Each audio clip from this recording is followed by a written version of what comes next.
Rebel with a Cause. Mark Twain's Hidden Memoirs. Chapter 63.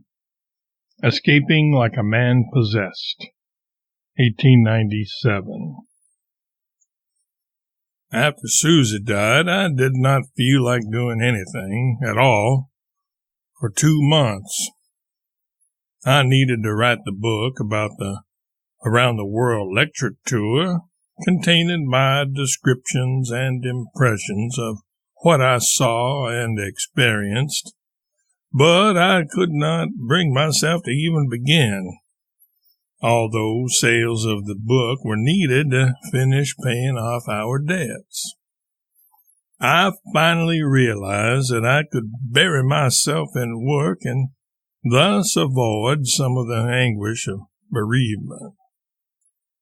By concentrating on something else and forcing myself to do it, I was able to work like a man possessed and get it done. The resulting book, Following the Equator, which was published in 1897, was more matter-of-fact than most of my books, and contained far less humor and far fewer forays into flights of fancy or regressions and side routes into unrelated matters and anecdotes. Editor's notes. Due to the enthusiastic reception of his most recent travel book, A Tramp Abroad, in England, Following the Equator was published there with the title More Tramps Abroad. Laboring under emotional duress, grieving for Susie, and time pressure in order to pay off debts as quickly as possible, Twain later recounted the experience of writing Following the Equator in a letter to William Dean Howells.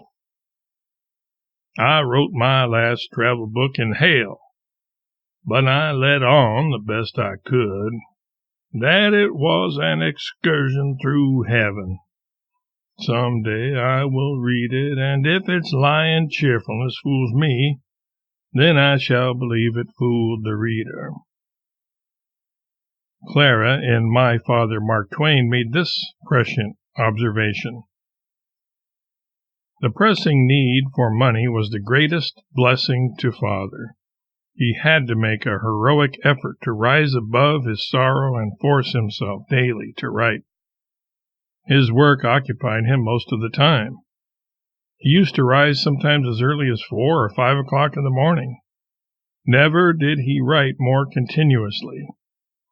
I am sure he felt that it was his only protection against brooding on Susie's death. Twain fully realized and embraced his flight from grief through work. He wrote the following, quoting Poe's The Raven, to Twitchell. I am working, but it is for the sake of the work, the surcease of sorrow that is found there.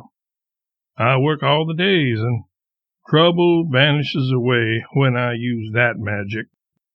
This book will not long stand between it and me now, but that is no matter. I have many unwritten books to fly to for my preservation.